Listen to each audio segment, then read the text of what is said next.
মা গো, তুমি জানো আমি একটু একটু করে রোজ তুমি হয়ে যাচ্ছি। এই দেখো না, আমি এখন সব কিছু তোমার মতোই ভুলে যাই। কাঁদতে ভুলে যাই, দুঃখ ভুলে যাই পছন্দের রং কিংবা খাবার।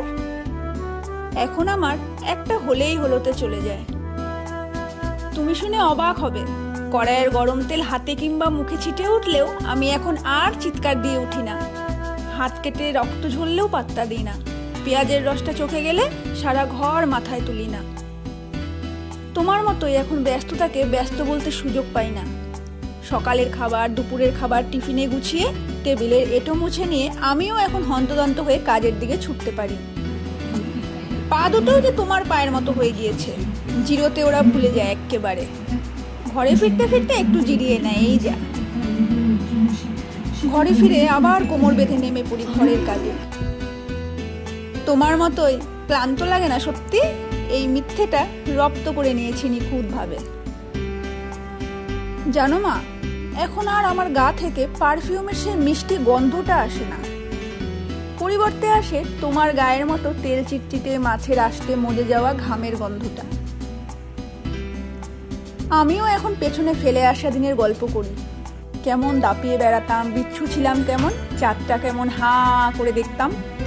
কত বই ছিল আমার, কি খেতে পছন্দ করতাম, কোন রংটায় চোখ আটকে যেত, ইত্যাদি ইত্যাদি। যেভাবে তুমিও বলতে কোনো এক ছুটির বিকেল বেলাতে। আচ্ছা মা, তোমারও কি তখন মনে হতো সেই ইতিহাসের পাতায় ফিরে যেতে, যেখানে সত্যিকার অর্থেই তুমি আছো? জানো মা, সকাল সকালে বিচ্ছিরি অ্যালার্মের শব্দে ঘুম ভাঙলে ভীষণ অসহায় লাগে। মন চায় তোমার ডাকে প্রতিদিন জেগে উঠি। আচ্ছা, এই অসম্ভবকে কিভাবে সম্ভব করতে হয় তোমার কি জানা আছে মা? আমায় বলে দিবে?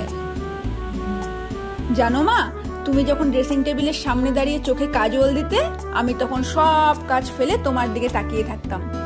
এটা যে আমার এত প্রিয় ছিল, খুব বলতে ইচ্ছে করতো তোমায়, মা তুমি সবসময় কাজল দাও না কেন?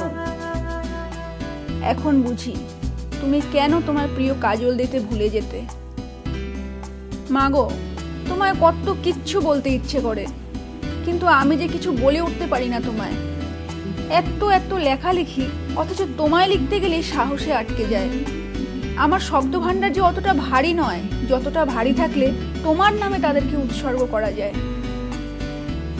তবুও বলবো, তুমি আমার আস্ত একটা সূর্য মা, যার আলোতে এই সাদামাটা জীবনটা আলোকিত হয়, যার দিকে তাকালে সব দুঃখ ভুলে হয়ে উঠি ভীষণ সাহসী, যার উত্তাপে দুমড়ে মুচড়ে যাওয়া আমিটা আবার মাথা চাড়া দিয়ে উঠি। তুমি আছো বলেই ভুলে যাই অবেলার যাতনা, ঘুম না আসা রাত্রিরের শোক, মাথার ব্যামো, অস্থিরতা সব। শুধু তুমি আছো বলেই এখনো বেঁচে আছি মা, এখনো বেঁচে আছি।